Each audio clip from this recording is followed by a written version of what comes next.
Hola. Bueno, vamos a seguir con la última charla de hoy, que hemos pasado de empezar a hablar de la vida en Marte, del lenguaje ChatGPT y de antropología, y vamos a pasar ahora al mundo vegetal, ¿no?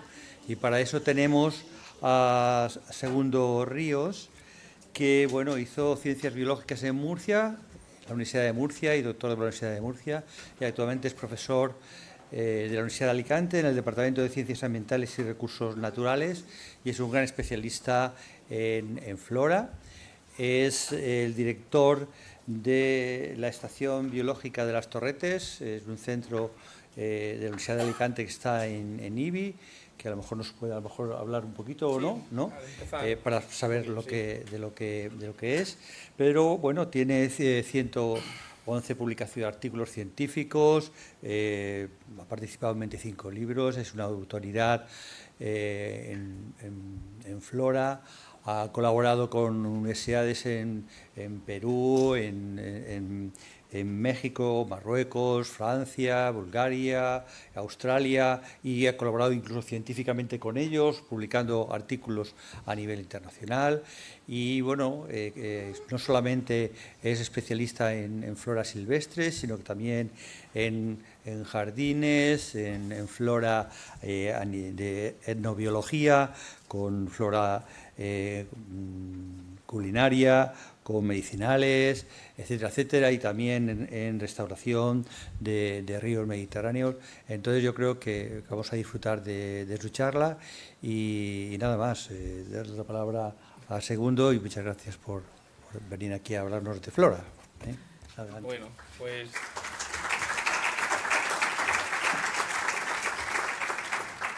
muchísimas gracias por tus palabras. No sé si se está funcionando.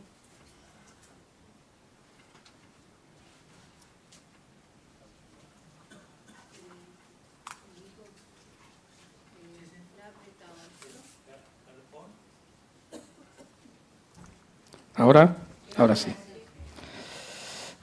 Bueno.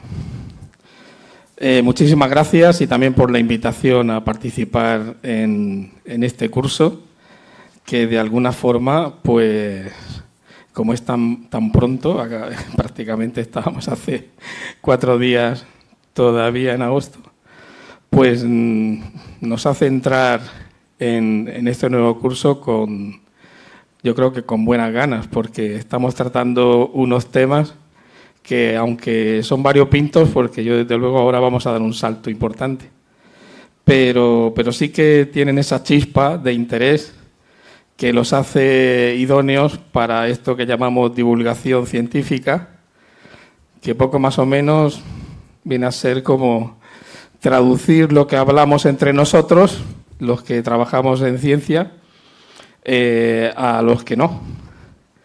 Y eso que parece muy sencillo, pues tiene su miga.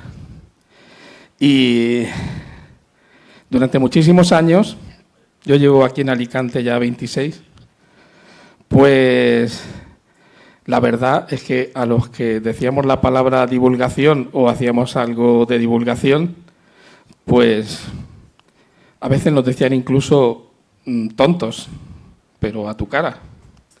Y otras veces pues nos miraban así como, bueno, no tiene otra cosa que hacer seguramente.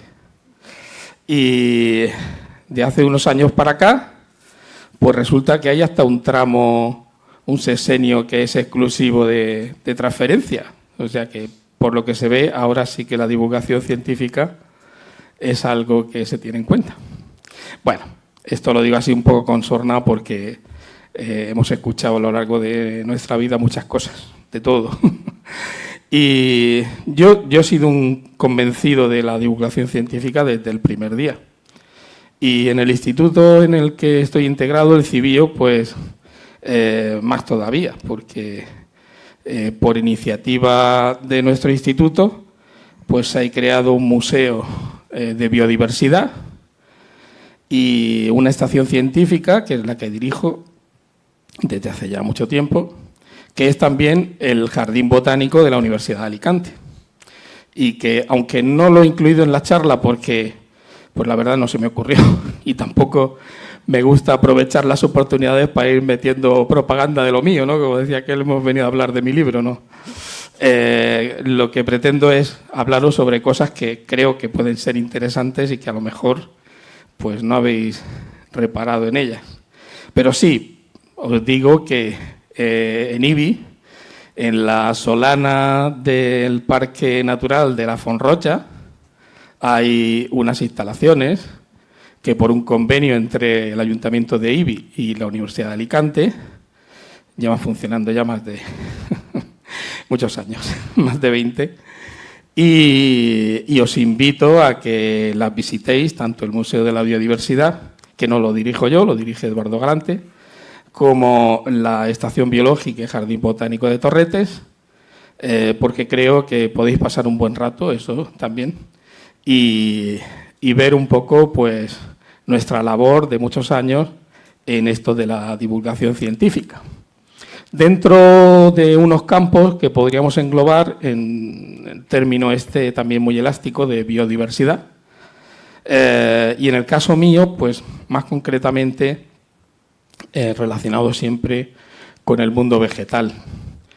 Mi currículum no es de especialista, mi currículum es muy polifacético. Lo único que tienen en común todos los trabajos que he hecho siempre es que han estado en torno a las plantas. ¿Qué plantas? Pues unas veces unas y otras otras.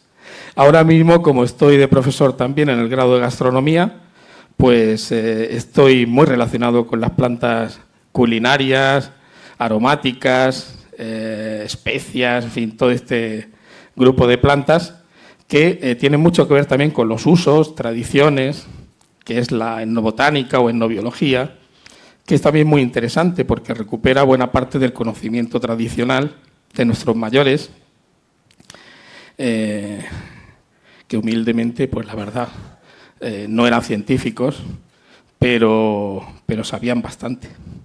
Sobre todo porque tenían una relación con el medio tan directa que les iba la vida en ello. Y cuando a uno le va la vida en algo, pues normalmente espabila. Y nosotros, pues desde el punto de vista científico, a veces podemos saber mucho, pero nos quedamos en un mundo de esto, de las revistas, de las publicaciones, que se retroalimenta entre nosotros mismos, que hablamos el mismo lenguaje, y a veces nos olvidamos de dónde venimos y, bueno, y quién es la gente que nos paga el sueldo, que no es poca cosa. Entonces, yo creo que la divulgación científica, pues de alguna forma, en la medida de lo posible, pues es lo que podemos devolver a la gente, al público, de aquello que, gracias al esfuerzo de la sociedad, pues nosotros hemos podido trabajar, aprender y disfrutar, porque muchas veces también en nuestro trabajo, que es muy pasional, muy vocacional, pues trabajando se disfruta.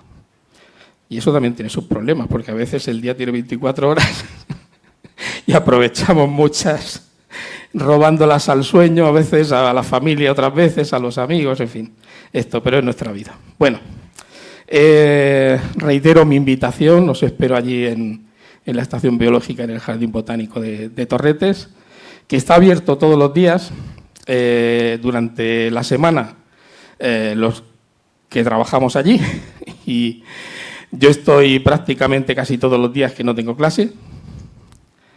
Y durante los fines de semana pues hay un monitor que atiende al público. Y bueno, pues si tenéis la oportunidad, hacerlo.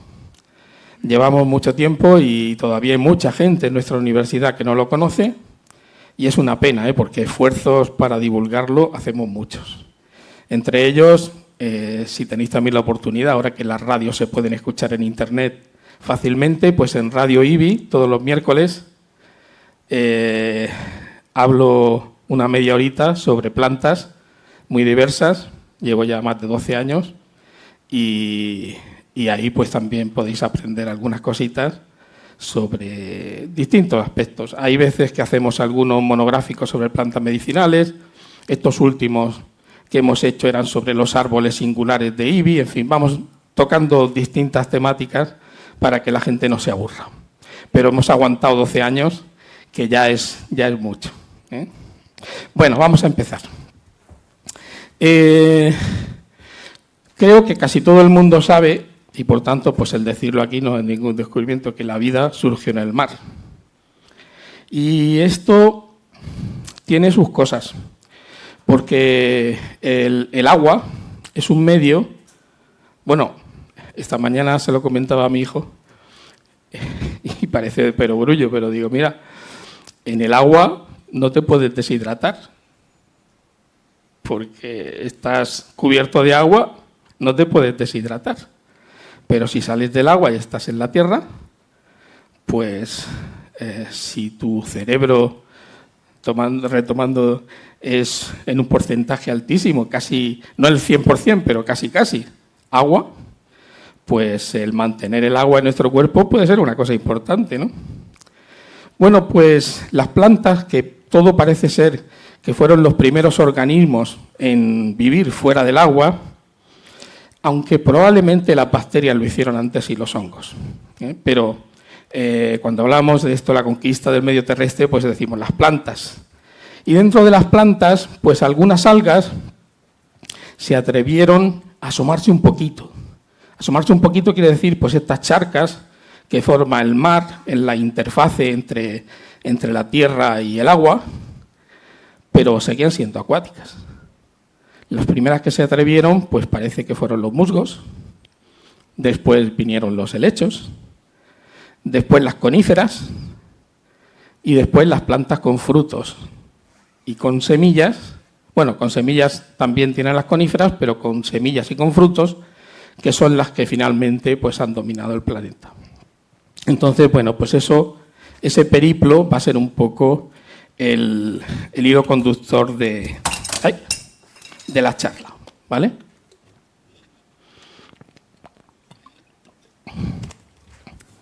No sé si me he cargado el chirimbolo este.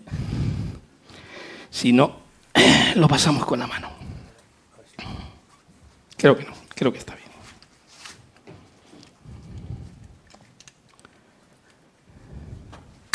Ahí va. Bueno, colonización del medio terrestre, porque previamente en el medio marino la complejidad de la vida fue grandísima durante muchísimos millones de años. Es decir, que vamos a comentar los eventos que hay un poquito después.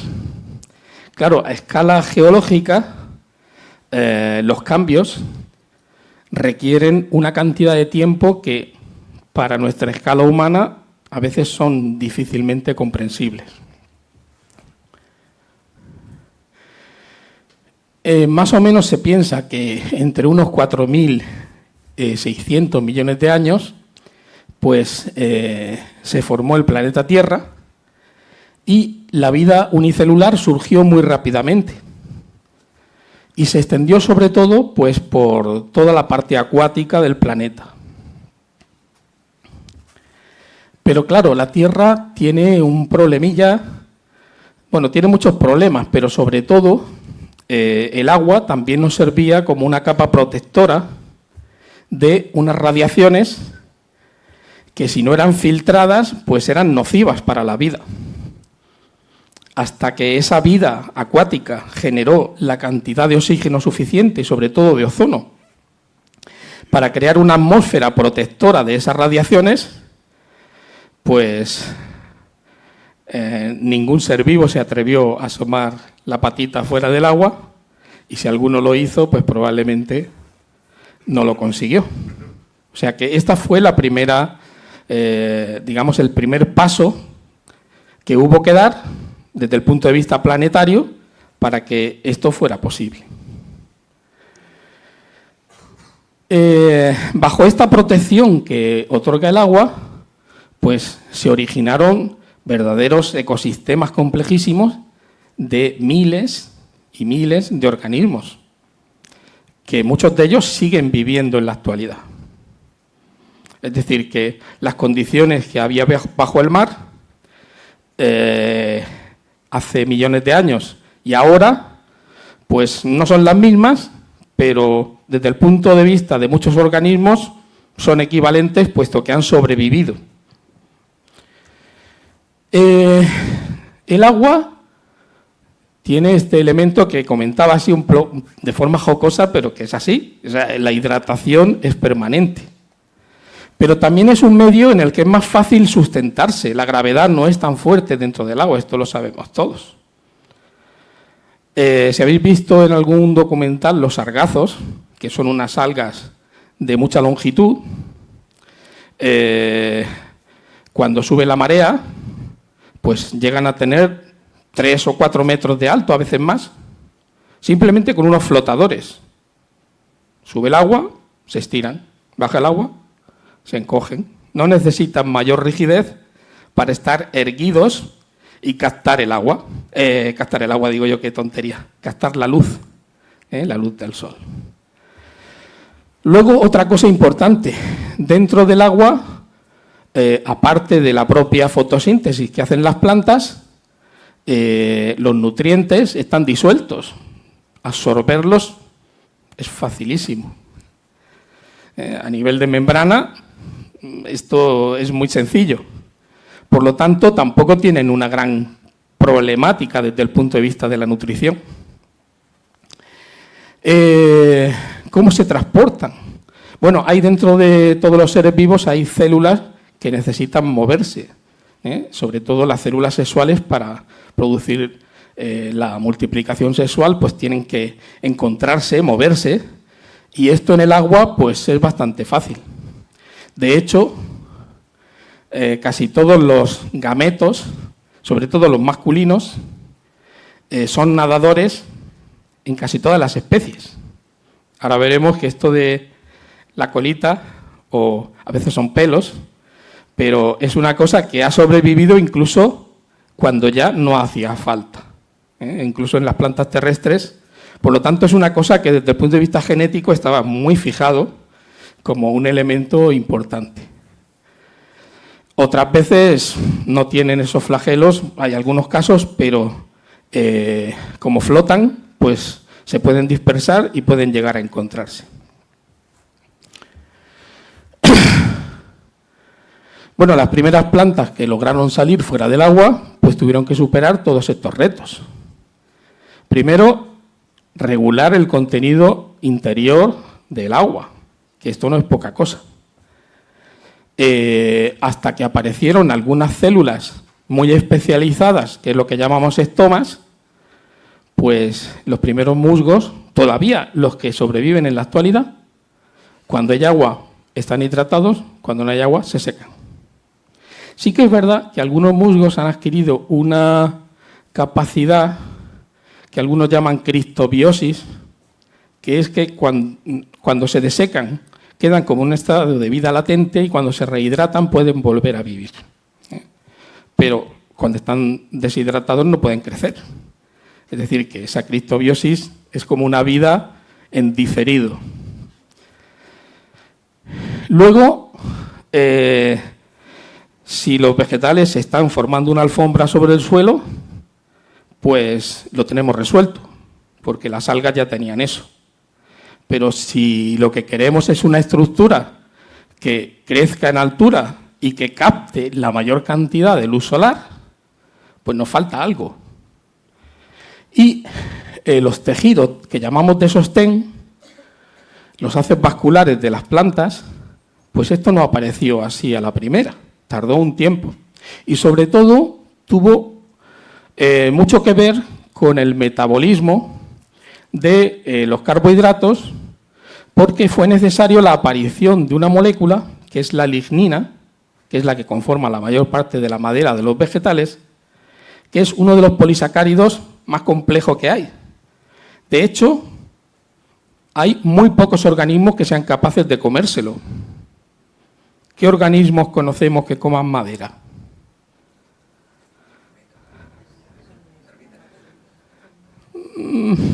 La ingieren, eso es cierto. Pero que digieran la madera, solo conocemos los hongos. son los únicos que son capaces de alimentarse de la madera. Las termitas lo que hacen, ingieren la madera y gracias a una flora intestinal importante que tienen, son capaces de obtener energía, pero no la digieren directamente. Los hongos sí. Son los descomponedores de la lignina. Y eso es porque está empaquetada de una forma que químicamente, digamos que no deja recovecos de ataque. Sabéis que la digestión es un proceso químico también. Bueno, más cosas raras. La absorción de agua. Bueno, el transporte, todo esto también tiene que ver con los haces vasculares. Yo muchas veces a los alumnos les explico que los haces vasculares son como las tuberías que nos instalan los fontaneros.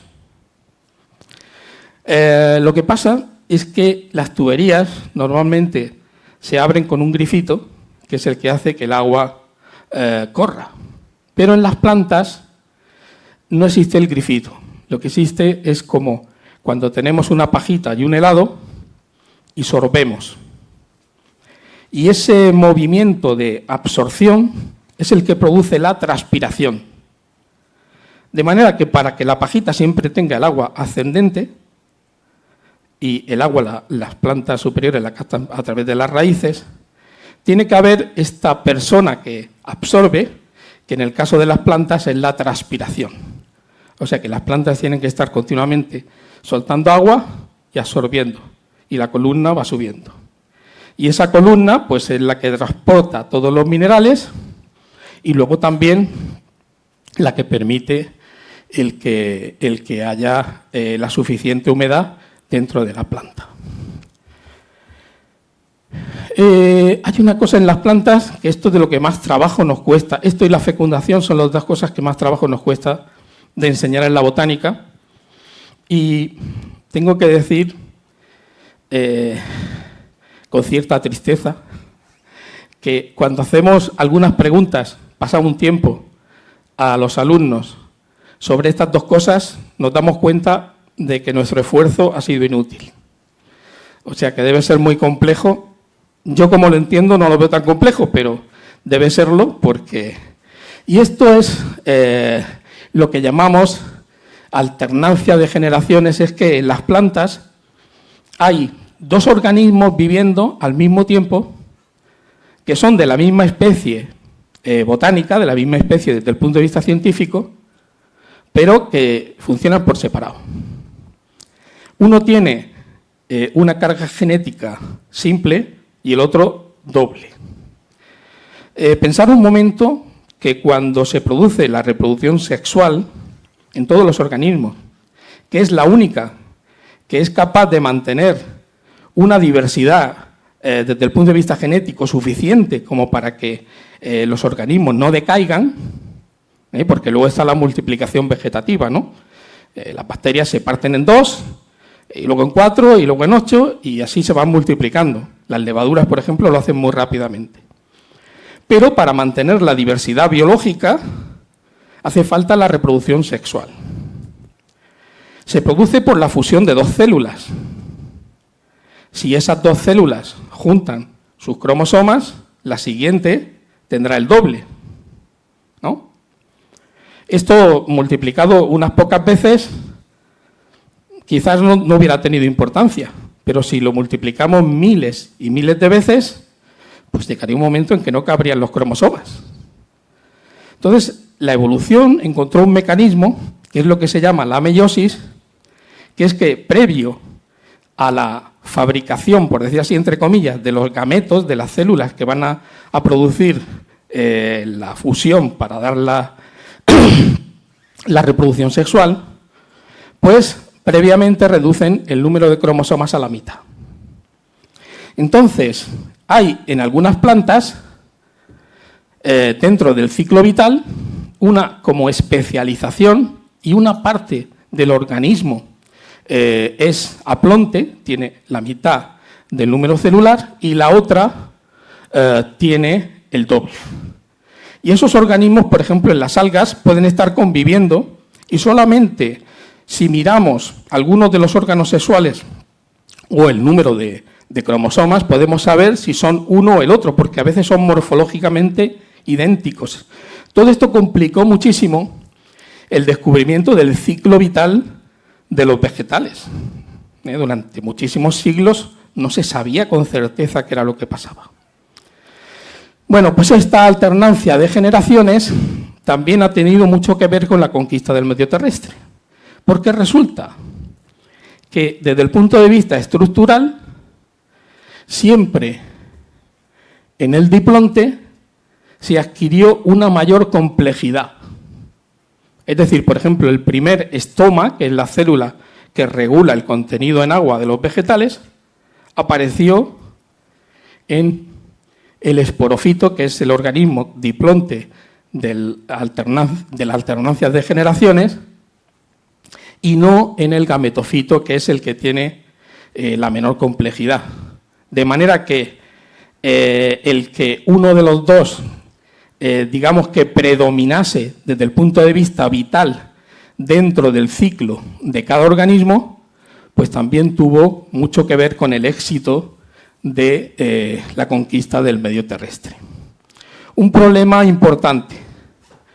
Los gametos, al surgir la vida en el mar, en el agua, pues la mayoría eran nadadores.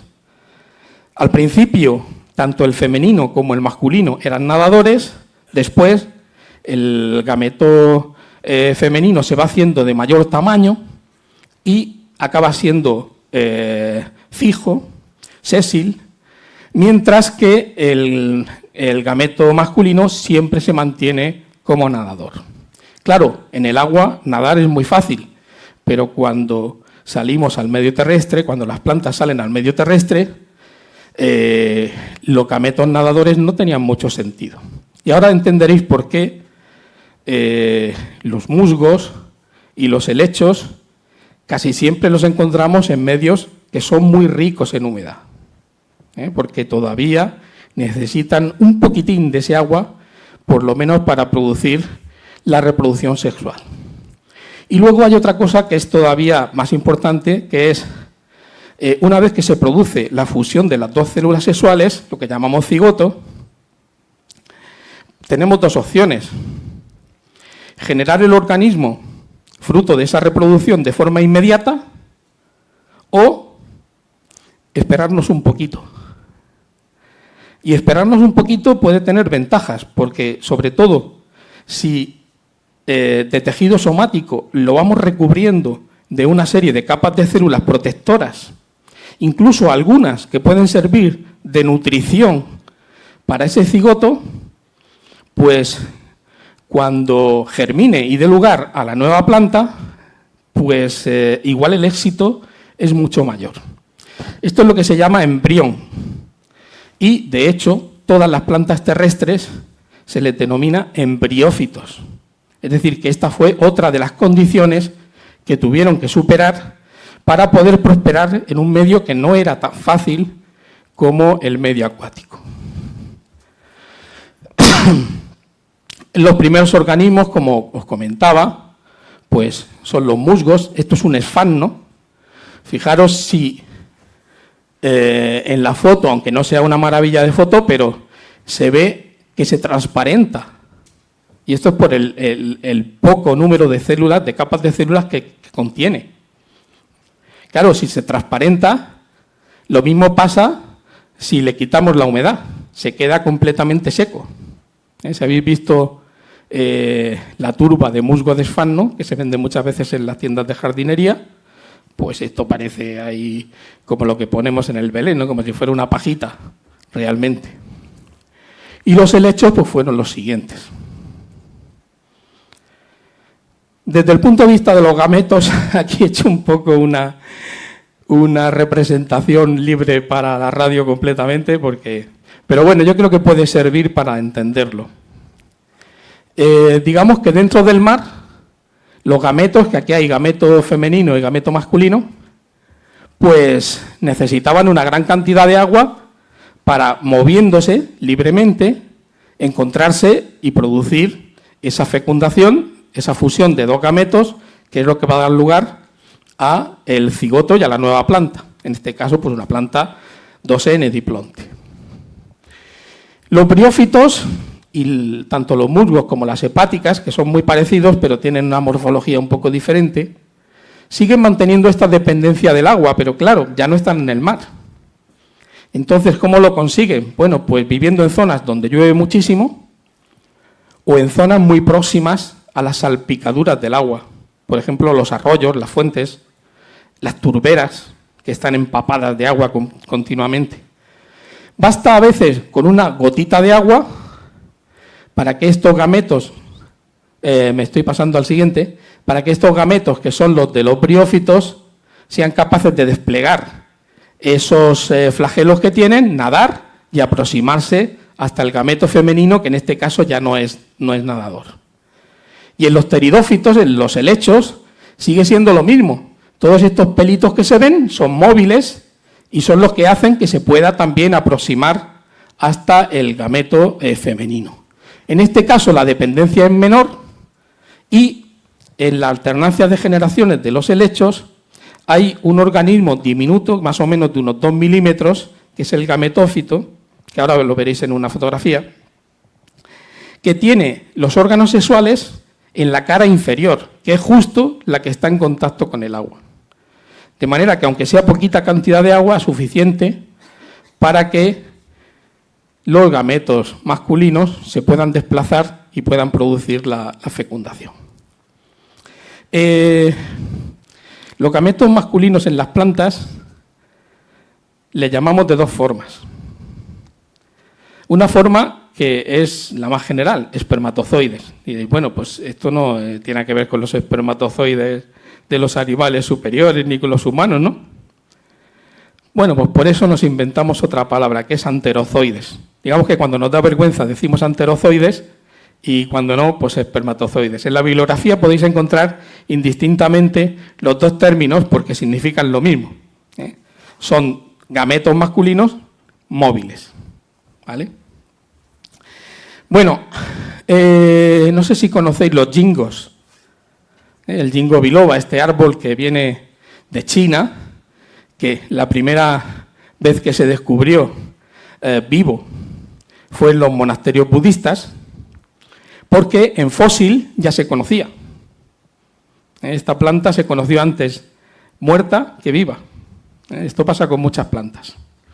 Bueno, pues el ginkgo, estas palmeritas que se utilizan en los jardines, que nunca dan dátiles, que son las cicas, una especie de palmas, no son palmeras realmente, son más próximas a los helechos y a las gimnospermas, ¿vale? Bueno, pues estas coníferas primitivas, si queréis, todavía mantienen una pequeña dependencia del agua en la reproducción sexual. Pero el agua no la produce el medio, sino que la produce la planta. Dentro del gameto femenino hay una cámara, se llama cámara arquegonial, donde la propia planta produce un poquito de líquido, donde cuando se aproximan los granos de polen, en lugar de producir la fecundación directamente, se abre el grano de polen y suelta dos gametos nadadores.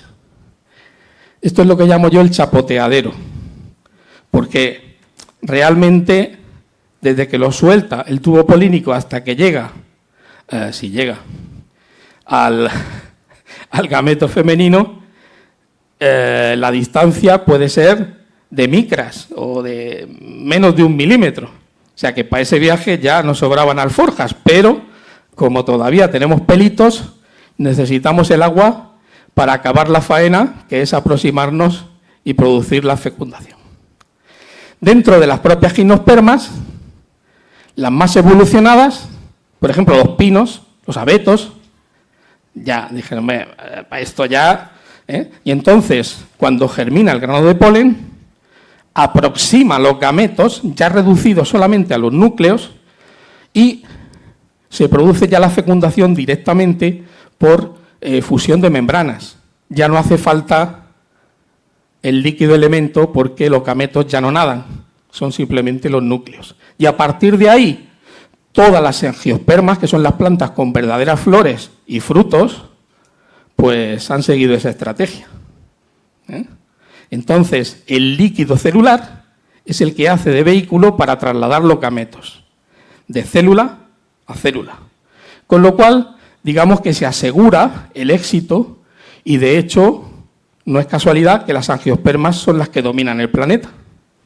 También hay muchas gimnospermas en algunas zonas concretas y estas gimnospermas primitivas le llamamos fósiles vivientes, luego no son de las que son más abundantes en la actualidad. Los helechos están relegados a las zonas tropicales lluviosas, fuentes, arroyos, zonas donde hay mucha agua, y los musgos, pues todavía más, ¿vale? Entonces eso nos da una idea del éxito evolutivo que ha supuesto esta reducción en la fecundación de la dependencia del agua. Este sería un ciclo vital de una alga verde en el mar. Aquí veis las esporas también son flageladas y aquí los gametos que son flagelados los dos.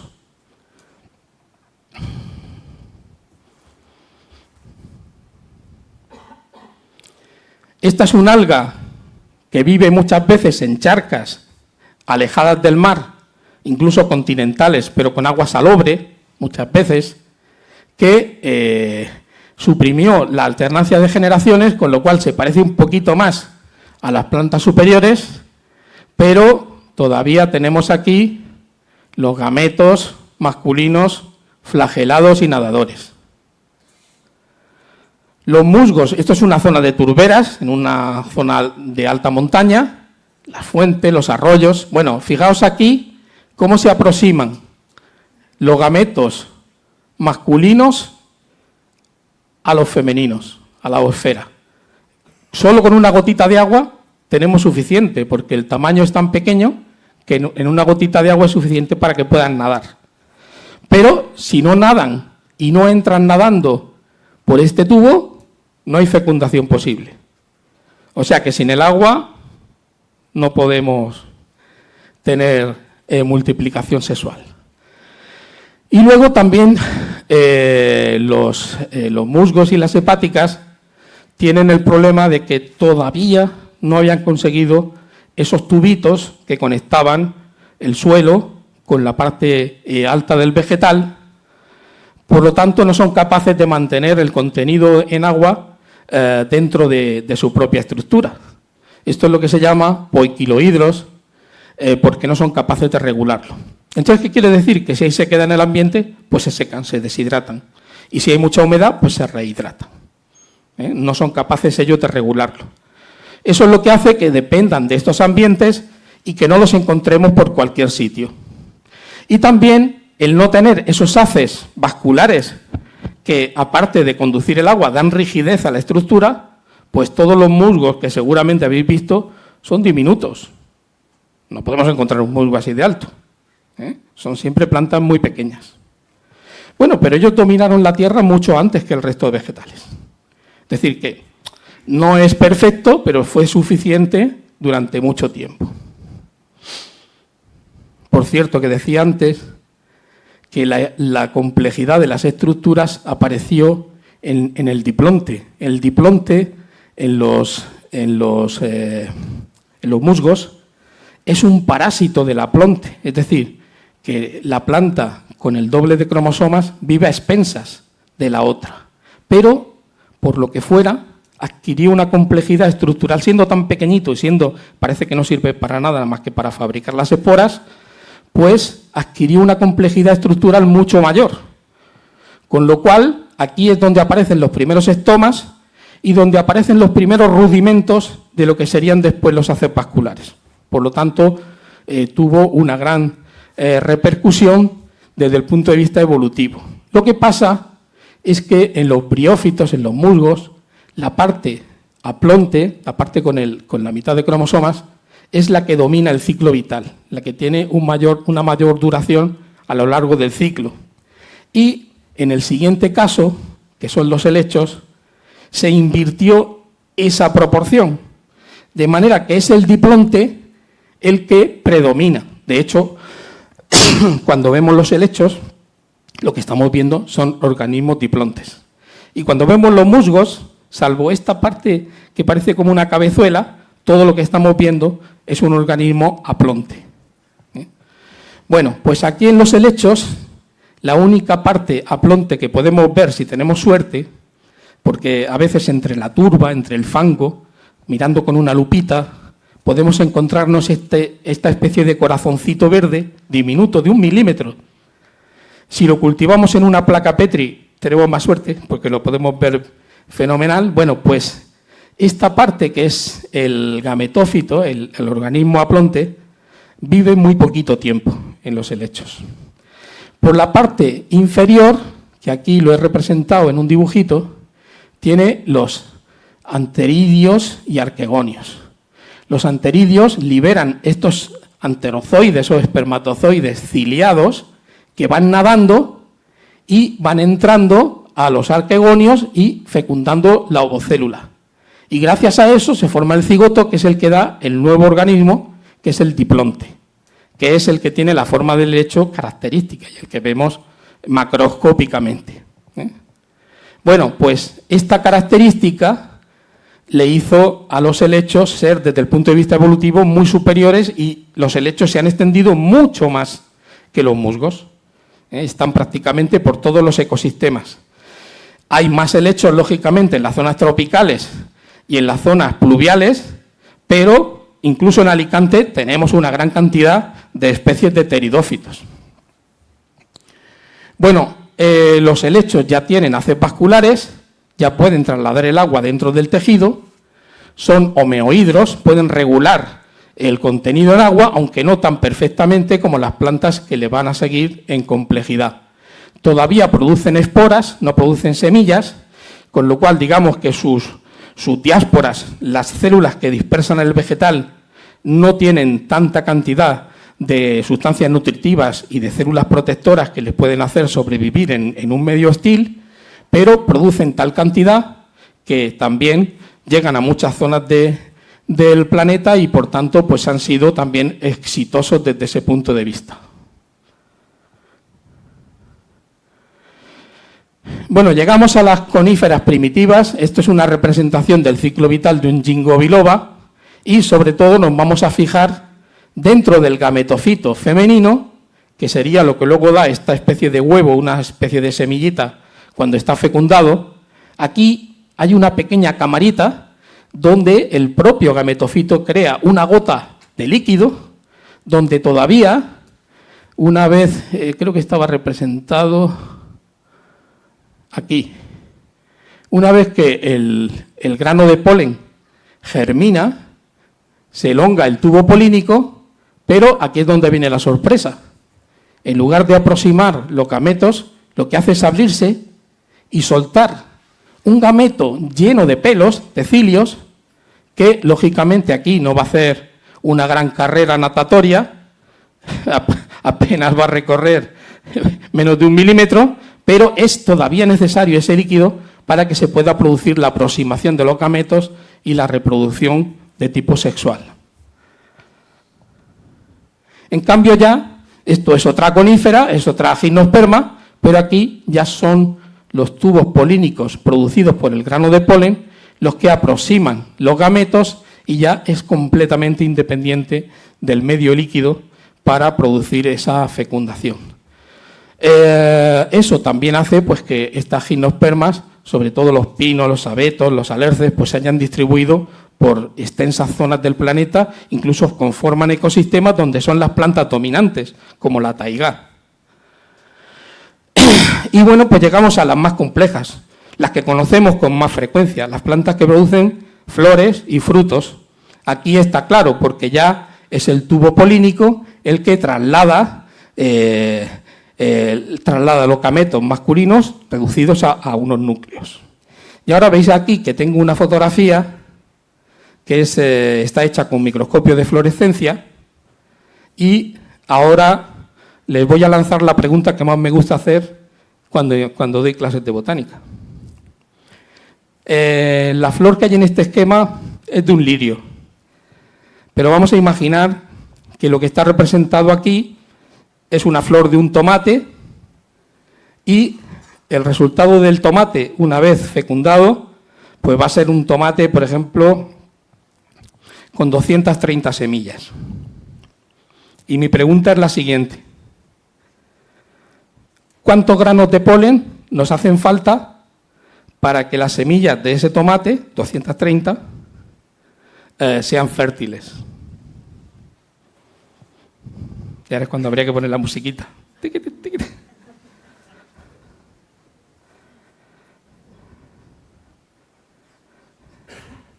Bueno, solo hay dos posibilidades. Uno o más de uno, ¿no? No sé por qué, voy a dar yo la respuesta. No sé por qué fracasamos cuando explicamos la fecundación en los vegetales. Yo también, y creo que los esquemitas tan simples que se utilizan en el cole tienen un poco la culpa. Digamos que la fecundación que nos han explicado en el cole es la fecundación, por ejemplo, de una flor de melocotón, o de almendro, o de albaricoque. Es decir, que tiene una sola semilla. Y por tanto, en este caso, con un solo grano de polen tenemos suficiente. Pero el tomate, con 230 semillas, necesita 230 granos de polen viables. Y el que no sea viable, pues no dará semilla fértil.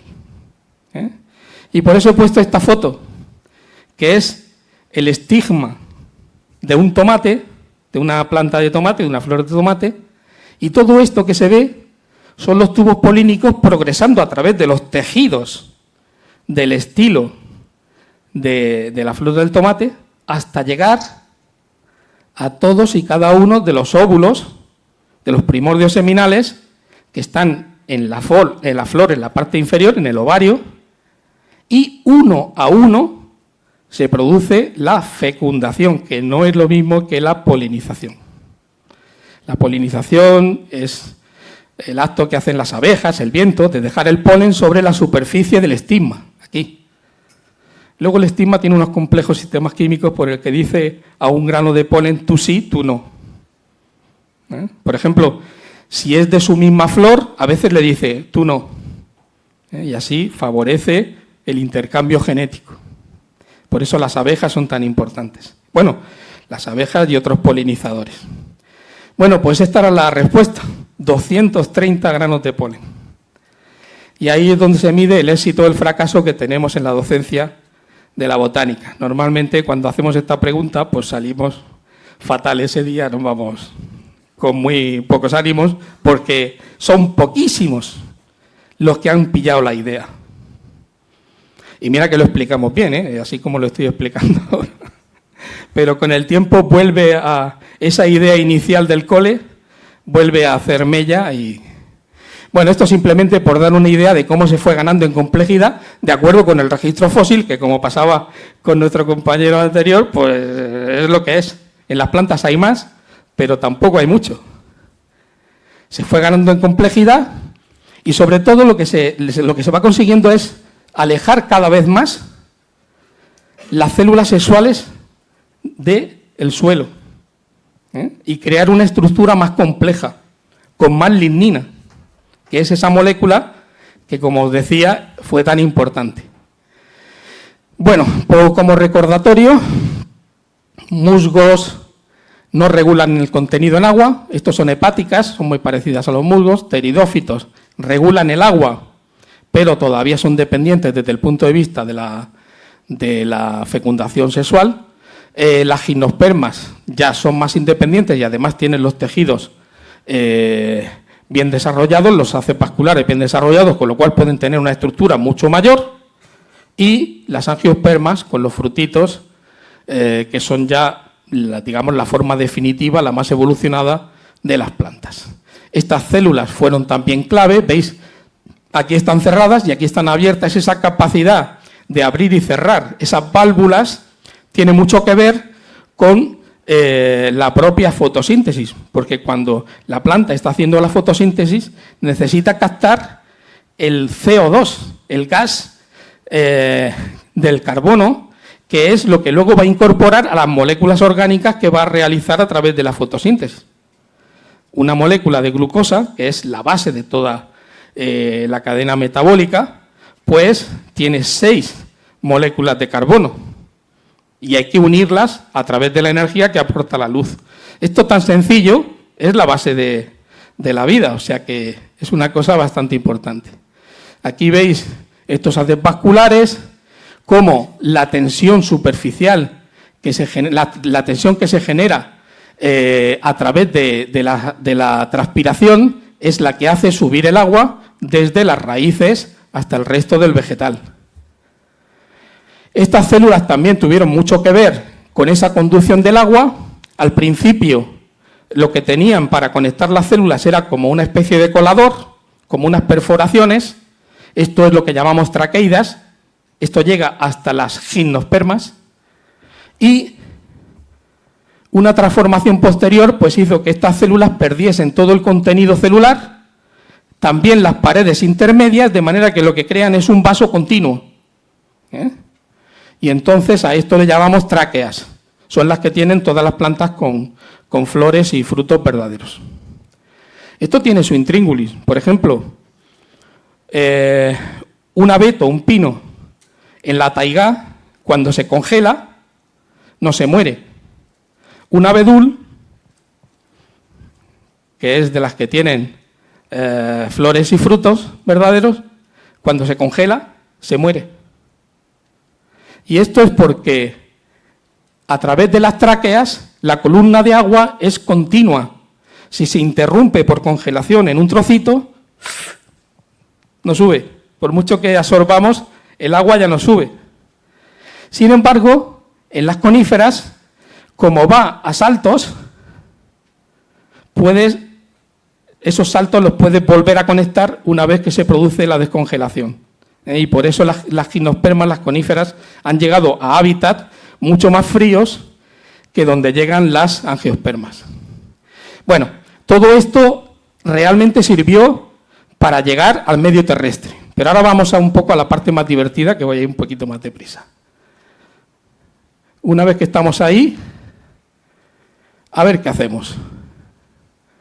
Bueno, la dispersión de las plantas, la unidad de dispersión llamamos diáspora, que puede ser desde las semillas, desde un trozo de la planta o la planta completa. Y aquí he aprovechado para desfacer un entuerto que suele ser muy habitual entre las personas que les gustan las plantas.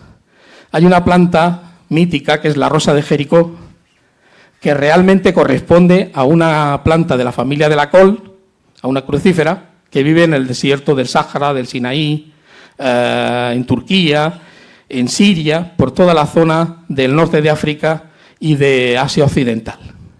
Esta planta pues la relata la Biblia, en fin, es una planta sagrada. Eso es lo que significa hierochúntica.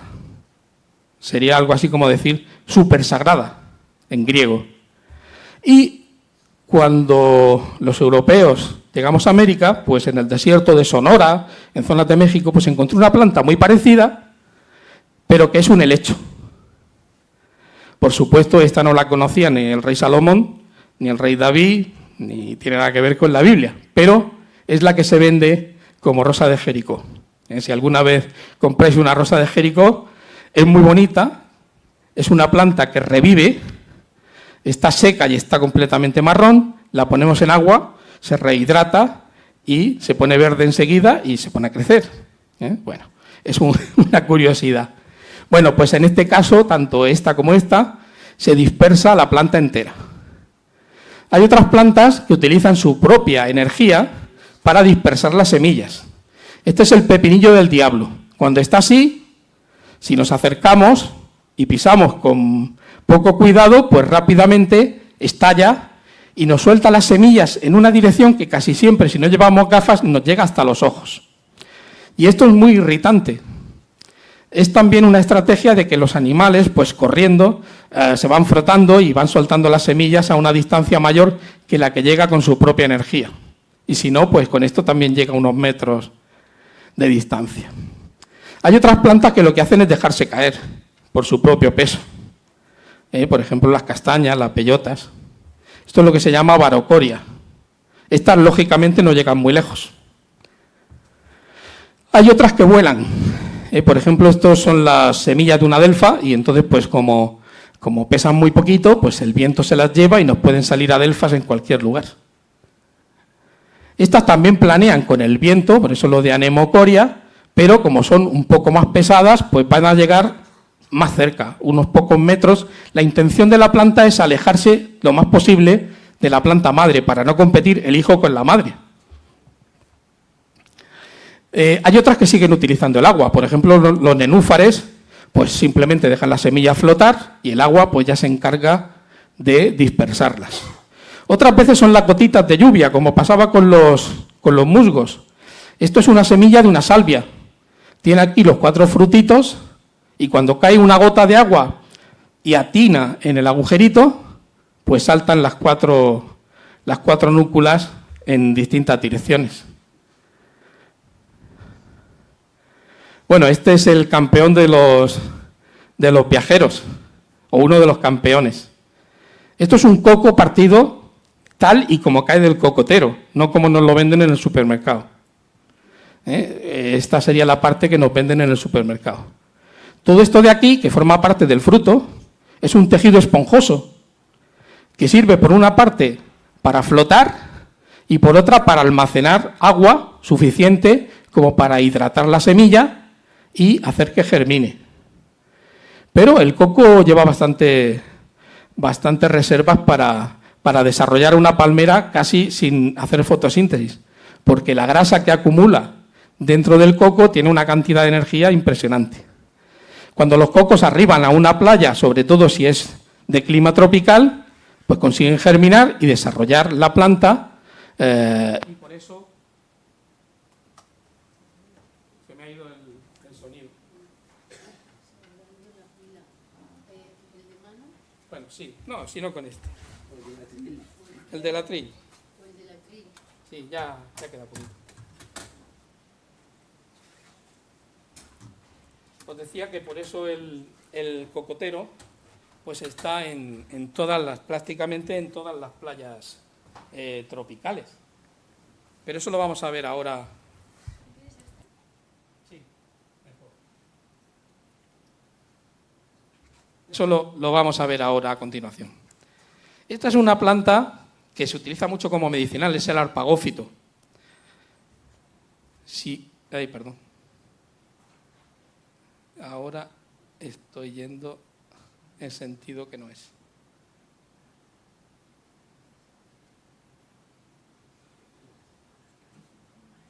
Estoy yendo, como sé que me pasa un poco de tiempo, aquí. Bueno, el arpagófito seguramente a lo mejor os suena el nombre de las tiendas de herboristería y de las tiendas de preparados de fitofarmacia. Es una planta medicinal importante, pero se utilizan las raíces. Pero este es el fruto que tiene, fijaros los ganchos que presenta, y esto está en Namibia, en el desierto, y lo pisan pues los elefantes, los rinocerontes, los búfalos, y cuando lo pisan esto se clava, pero de aquella manera. De manera que lo transportan, a veces con cierto dolor, a distancias bastante grandes. Y así se va dispersando la planta. Esto se llama zoocoria, porque son los animales los que la transportan. El muérdago también es un tipo de zoocoria, un poquito especial. El muérdago es muy apetitoso para los pájaros, pero cuando lo comen lleva una sustancia viscosa que hace que no se lo puedan quitar muy fácilmente, ni del pico, ni si lo han comido después cuando lo defecan. Y entonces van buscando una ramita para limpiarse de esta incómoda pegatina, y una vez que la han dejado pegada, pues rápidamente el muérdago hace como unos austorios, germina e infecta a la planta que le han dejado los pajaritos. Con lo cual, esta cosa de los ingleses que siempre están con el blackbird, con el pájaro negro, es porque los cuervos extienden el muérdago a los manzanos. Y entonces, pues claro, tienen cierta manía a los pájaros negros. Normalmente son córvidos. Bueno, este es un caso especial de endozoocoria. Hay una teoría, que es la teoría del mono borracho, que dice que la frugivoría, la apetencia de todos los mamíferos y de las aves por los frutos, sobre todo sobremadurados, se debe a que los frutos sobremadurados contienen levaduras que producen etanol. Y el etanol, que es una sustancia, es una molécula muy pequeñita y muy volátil, se puede detectar a grandes distancias, a kilómetros de distancias. Y lo importante para la planta es atraer a los animales que una vez que coman los frutos van a defecar las semillas y las van a transportar hasta los sitios adecuados para su germinación. Las plantas nunca dan nada gratis, siempre cobran el viaje. Y bueno, pues Dudley ha hecho muchos trabajos sobre esta relación. Esta relación entre los frutos carnosos y las levaduras parece que viene del Cretácico, por lo menos se ha datado desde muy antiguo. Lógicamente, pues los animales que son frugívoros han ido cambiando a lo largo de la evolución, pero siempre esta relación se ha mantenido. Y para la planta es muy efectiva. Luego están los animales que dispersan una gran cantidad de semillas para comérselas luego en el invierno, pero tienen poca memoria y se olvidan de la mitad. Este es el arrendajo, que algunos le llaman el reforestador de los bosques. Un arrendajo en cada temporada dispersa unas 5.000 bellotas, de las cuales se come unas pocas. La mayoría las deja en rincones donde pueden germinar. Esto es un caso muy particular. Es una misma planta que tiene 3 formas de dispersión, por si acaso falla una, que funcione la otra. Es la caléndula, la del aceite de caléndula. Bueno, pues tiene un tipo de fruto que parece un barquichuelo. Si llueve, se puede dispersar con el agua de la lluvia. Tiene otro fruto que es muy apetecido por las hormigas, pero las hormigas tampoco hacen el trabajo gratis. Siempre se comen una parte de la semilla, que es la carúncula o el estrofiolo. Es una parte carnosa que la planta ofrece a cambio del transporte. Y luego pues está la pobre ovejita, que se le pegan a la lana, bueno, y todos los animales de pelo, estos pinchos, y transporta a cambio de nada. Luego hay algunos hábitats que tienen, según las partes de los tipos de plantas que lo componen, unas diásporas u otras. Esto es, en los bosques riparios, los árboles se comportan todos como dispersados por el viento, como anemócoros, y sin embargo, todo lo que es la parte de la orla espinosa que llamamos, las zarzas, los espinos, las madreselvas, las rosas, pues todos estos tienen frutos carnosos. ¿Por qué? Pues porque aquí no llega el viento y entonces son los pájaros, los animales, los que se encargan de la dispersión. Y además es muy efectiva porque la orla espinosa, desde el punto de vista ecológico, es lo que siempre va protegiendo y haciendo extenderse el bosque. Aquí, bueno, simplemente medimos las diásporas que había en cada uno de los 2 estratos y, claro, se ve la proporción de cada tipo de dispersión. Hay familias botánicas que se han especializado tanto en la dispersión de los frutos, de las diásporas, que tienen de todos tipos. Por ejemplo, las leguminosas pues tienen las habas o muchas otras vainas, las judías, que se abren y van soltando las semillas. Claro, las que cultivamos nosotros no las sueltan, se las soltamos nosotros para comérnoslas. Pero, sin embargo, dentro de la misma familia, pues el algarrobo o el tamarindo, pues lo que tienen es una pulpa dulce que no permite que la vaina se abra sola, pero sin embargo son los animales los que se la comen y van dispersando las semillas. Y luego, pues prácticamente hay una adaptación para cada tipo de hábitat. Esto es como las morcillas, se van soltando trocitos de la legumbre, cada uno con una semilla dentro, y esto hay en todos los continentes. Esto es lo que llamamos botánicamente hipocrepis, que viene a ser que la semilla se parte así y tiene la forma de la herradura de un caballo, que es lo que significa el nombre en griego. Esta es para rodar en la arena, pero si necesitamos tracción 4x4, pues tenemos estos pinchos que hacen que ruede mucho mejor. Y para ir finalizando, pues tenemos, le vamos a dar a los más viajeros, pues como en las Olimpiadas, la medalla de oro, la de plata y la de bronce. Y la medalla de oro se la vamos a dar a esta humilde calabaza botella, que seguramente la mayoría habréis reconocido, que es una planta de la que se ha discutido muchísimo su zona de origen y hasta muy reciente no se tenía claro de dónde procedía. ¿Por qué? Pues porque es capaz de flotar en el agua del mar durante muchísimo tiempo, sin pudrirse, y arribar a las costas muy alejadas y ser capaz de germinar y de dar otra planta. Con lo cual, pues según parece, el origen puede estar por aquí, por Asia, de ahí llegó a África, a Europa, y de África parece ser que llegó a América. De hecho, se ha hecho un experimento real y más o menos tarda un año en llegar. Desde las costas africanas hasta las costas atlánticas americanas, las calabazas botella pues tardan un año en llegar.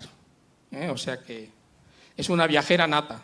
Tiene muchas formas, pero esto también, como se ha domesticado, pues es una cosa que ha intervenido también nuestra especie, la especie humana. Es una planta muy útil. Y este pues es el viaje de los cocoteros. Le damos la medalla de plata porque también se la merecen. Esta es la zona que se supone de origen de los cocoteros y la dispersión ha tenido lugar pues, por todo el Índico, el Pacífico, el Atlántico, en fin, por todos los mares prácticamente, siempre en la zona donde la climatología es de tipo tropical, porque si no, no consigue germinar. Y esta pues le damos la de bronce, aunque también, esto ha sido arbitrario completamente mío, esto es lo que se suele llamar el corazón de mar. Es una legumbre enorme que está tanto en África como en América, y estas semillas que flotan en el agua se han llegado a encontrar hasta en Islandia. Lo que ocurre es que en Islandia no germinan por el frío que hace, pero siempre que llegan a costas que tienen clima tropical, germina y da lugar a una gran liana que tiene estos frutos de un tamaño espectacular. Esto en casi todas las excursiones a Sudamérica pues suelen salir estas semillas por la artesanía local, porque son muy utilizadas en distintos artefactos, vamos.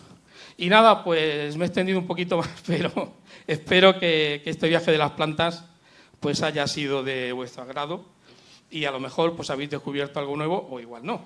Y si queda algún minutillo por ahí suelto, que creo que me los he consumido casi todos, pues si queréis hacerme alguna pregunta estoy a vuestra disposición.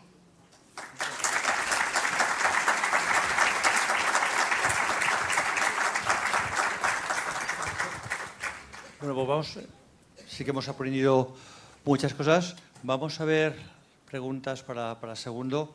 Voy a pasar un micro que creo que es el único que funciona. Muchísimas gracias, me ha encantado la charla y bueno, yo también soy bastante aficionado a la botánica y he echado un poco de menos, no han nombrado para nada el mundo de las orquídeas. Las orquídeas, según tengo entendido, son la evolución más grande de las plantas, ¿o no es así? Bueno, hay que tener en cuenta una cosa. La familia de las orquídeas es una de las más recientes en el planeta y se ha extendido por todo el mundo. Luego, algo bueno deben tener, desde el punto de vista de... Son muy exitosas, son de estas resultonas. Teniendo como tienen un problema que no es poca cosa, y es que por primar la dispersión a tope, han reducido las semillas a solo el embrión, de manera que las semillas tienen un peso casi inapreciable, parecen polvo, pero cuando llegan a un sitio, aunque las condiciones sean adecuadas, como no encuentren un hongo compatible, no son capaces de germinar. Entonces, bueno, eso es un inconveniente, pero se ve que no es tan fuerte porque han llegado a todas las zonas del planeta. Las más conocidas son estas tropicales, que muchas veces también se pueden multiplicar vegetativamente con mucha facilidad, pero nosotros tenemos aquí las mediterráneas, que no son tan fáciles de cultivar, pero que también son muy interesantes y desde el punto de vista de la morfología de la flor, pues tienen unas adaptaciones muy sugerentes. Lo que pasa es que aquí he ido seleccionando algunos ejemplos, uniendo un poco el hilo conductor y, lógicamente, pues no he puesto todos los ejemplos. Pero vamos, que las orquídeas son un ejemplo extraordinario de muchos factores, incluso desde el punto de vista de la polinización, pues de los sistemas más especializados que hay. Y en la dispersión, que era el tema un poco de los viajes de las plantas, pues las semillas de las orquídeas llegan a cualquier rincón. Ahora, tienen que encontrar una forma adecuada, si no, la mayoría mueren. ¿Están asociadas al hongo? Sí. Siempre. Sí, lo que pasa es que hay hongos que son muy específicos en las zonas tropicales y hay otros que son más genéricos en las zonas mediterráneas e incluso desérticas. Empezaron siendo epifitas, ¿no? Bueno, eso yo no me atrevería a decirlo. ¿Cuál son primeras? Las que son tropicales son epifíticas casi todas. Eso sí. Dime. ¿Alguna otra pregunta? Sí.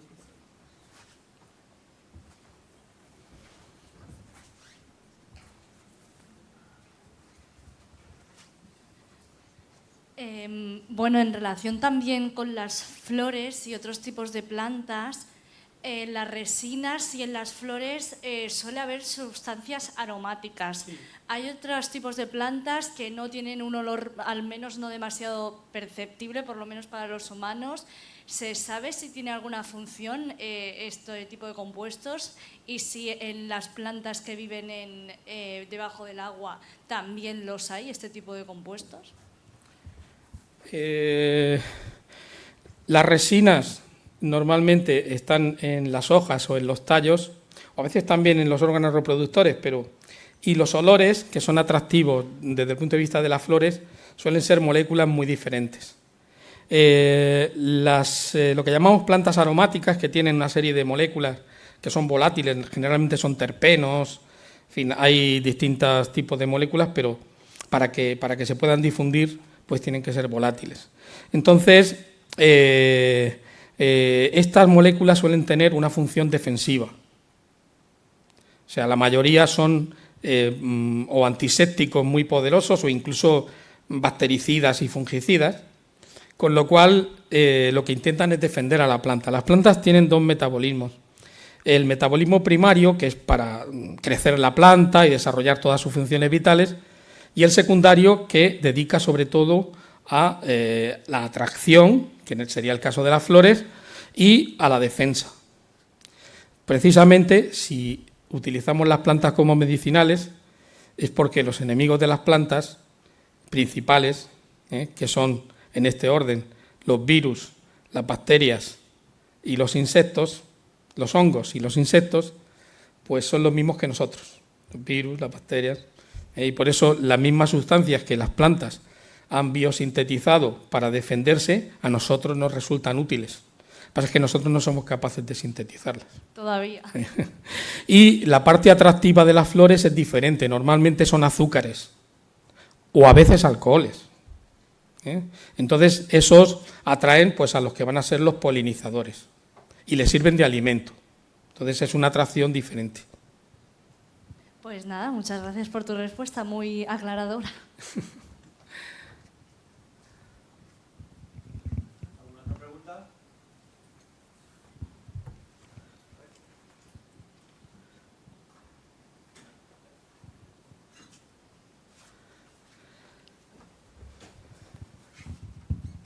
Yo que quería preguntarte, que muchas veces la evolución de algunas especies de plantas es paralela a la evolución de animales. Sí. Incluso hay una relación directa de una especie animal con una especie vegetal, ¿no? Entonces, sí. Eso, la verdad es que es un enigma. Es decir, cómo pueden evolucionar paralelamente, ¿no? Y esa dependencia, sí. Si es frecuente o no es frecuente. Hay muchísimos casos de coevolución. De hecho, se conoce mucho una cosa que dijo, creo que fue Darwin, que se encontró la orquídea con un apéndice más largo que se conocía y dijo, ya encontraremos la mariposa que liba esta orquídea. Y después se encontró y tenía la probóscide de la misma longitud porque, claro, el néctar estaba en el ápice. O sea, se encontró la relación después, ¿no? Y hay un caso que es muy, muy chulo, que es el de la macadamia, que es el único fruto con mucha energía que hay en Australia, comestible, y sin embargo, hasta que no llegamos allí los europeos, no fueron capaces de comerlo.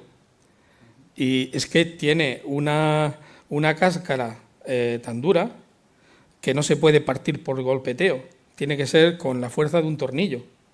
Claro, ¿qué animal fue capaz de hacer esa presión para comerse, para poderla, bueno, ingerir y luego defecar o lo que fuera, pero para poder obtener algo de energía de esa planta? Y algunos dicen que el dodó. Que no se sabe. No se sabe. Ahora mismo se extiende la macadamia gracias a los europeos, pero probablemente el animal que tenía que ver con esta planta se extinguió. No se sabe si en época ya de los colonos, porque claro, es que todos los pájaros estos que había allí, como no tenían predación... Entonces, ¿cómo se reproducía si no se podía abrir? Bueno, con el tiempo sí que a base de humedecerse puede ser que en el suelo germine. Pero claro, no es lo mismo cuando un animal lo ingiere, disuelve los tejidos y entonces es cuando germinan a tutiplén. Pero claro, esta relación ahora mismo está rota. De hecho, bueno, yo estuve en Australia, como tú has mencionado, cuando me has hecho la presentación, pero mi sorpresa fue que allí no había gente cultivando macadamia por ningún sitio. De hecho, el principal productor del mundo es Hawái. Y yo creo que es que no le tienen mucho aprecio, ni los aborígenes, ni los... Es curioso. Y probablemente en el Ginkgo biloba también ha desaparecido el animal que dispersaba las semillas, porque las semillas huelen a queso podrido, pero claro, butírico puro. Y ahora mismo no hay ningún animal que se atreva a acercarse. De hecho, los viveros suelen testar las plantas y te venden los machos porque la gente no quiere tener ese olor en su casa o en su jardín. Entonces, bueno, algún animal habría que para él era muy atractivo ese olor, pero no está. Sí, otra pregunta es, hay plantas que son tetraploides, sí, y tienen una cantidad de cromosomas. Sí, ¿Esto sí, por sí. qué es? Porque a nivel evolutivo. Son errores, porque son errores genéticos, porque no tiene explicación. Porque lo normal es lo que he dicho, ¿no? La meiosis va controlando ese proceso. Pero hay helechos que se han encontrado en la misma especie, desde diploides, tetraploides, hasta números extraordinarios, de más de 200 y a veces incluso 1000 pares de cromosomas. Sí, las fresas son tetraploides. Y no le sirven para nada, porque la planta es exactamente igual. Y luego hay casos, el carrizo, el Phragmites communis, o australis, se han detectado dodecaploides, octaploides, tetraploides, y es curioso porque normalmente la poliploidía suele producir gigantismo en el maíz, en muchas plantas cultivadas, en los trigos, en la fresa que citabas, produce gigantismo. Pero en el carrizo, en el Phragmites, es al revés. Los diploides son más grandes que los dodecaploides y todo esto, con lo cual no se entiende muy bien. En algunos casos sí. Hay casos muy concretos, pues eso, el maíz, el trigo, muchas plantas de las que hemos cultivado, se ha seleccionado los poliploides que son más productivos y gracias a eso también la agricultura nos ha producido alimentos en cantidad. Pero no tiene una explicación sencilla porque hay casos que no son comprensibles. Muy bien, ¿alguna otra pregunta final? Sí, sí. Lo que has dicho antes de las semillas, que has puesto el ejemplo de los tomates. Sí. No es que me he quedado con la copla, porque a veces quizás la solución es lo que he pensado. Estos tomatitos que nos comemos de invernadero, que están cargados de semillas hasta reventar, es por una polinización artificial. ¿Los cherries? No el cherry. El tomate normal, que es tipo canario, que sabes que es de invernadero. Sí. Y que los abres y tiene una carga de semillas bestial. No, los tomates... Sí. No. Los tomates, hay frutos que pueden producirse sin polinización, pero las tomateras no son, o sea, los tomates no son uno de ellos. Necesitan polinizadores. Sí. Pero ellos no, o sea, los productores de variedades modernas no están interesados en que las semillas conserven la carga genética varietal. Esto es otra historia.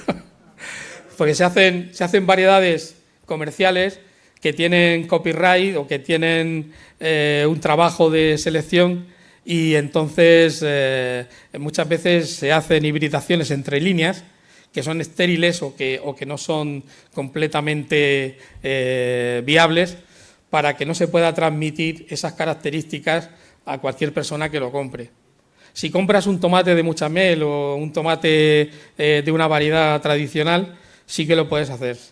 Pero de las variedades modernas no, porque normalmente las casas comerciales ya buscan mecanismos para evitar que tú puedas obtener la mejora agronómica que ellos han producido. Una cosita más, para ti es cierto que el mayor organismo vivo de la Tierra es un hongo. Es que hace tiempo que la revista un botánico de estos de... Sí, bueno, es que también en estas cosas, como decía el compañero, los periodistas y todo esto... Sí. Creo, de un jardín botánico, no me acuerdo, sí. de Nueva York, y hablaba un poco así, porque era un enamorado de mí, que no, el mayor organismo vivo no es un elefante ni un tal, sí. es un hongo que, no sé, en Estados Unidos que era un diámetro kilométrico. Sí, lo que pasa es que es muy difícil identificar el mismo organismo en una superficie tan grande. O sea, el que haya ese hongo de la misma especie es una cosa, y el que sea el mismo organismo, eso es más difícil. A veces con tinciones y tal se puede, pero claro, es que también los hongos no mantienen su biomasa a largo plazo, porque los hongos, por ejemplo, ahora mismo que ha llovido, están empezando a desarrollarse a toda pastilla. Y a lo mejor dentro de 3 semanas pues tenemos esclatasanos, robellones por ahí, por las montañas de Alicante, aunque sean unos pocos. Pero no están todo el año. Ha sido pues las esporas que había o algún resto de micelio que ha sobrevivido en el suelo y a partir de la humedad va creciendo, pero no es un organismo que persista de una forma permanente durante tanto tiempo. A lo mejor en ambientes tropicales sí que se pueden persistir más tiempo, pero es que son tan dependientes de la humedad que bueno, a lo mejor lo han comprobado en un caso concreto, pero fácil no es, Bueno, pues simplemente dar las gracias por las excelentes exposiciones y a todos los ponentes y seguimos mañana por la mañana, ¿no? Entonces, un aplauso para todos ellos.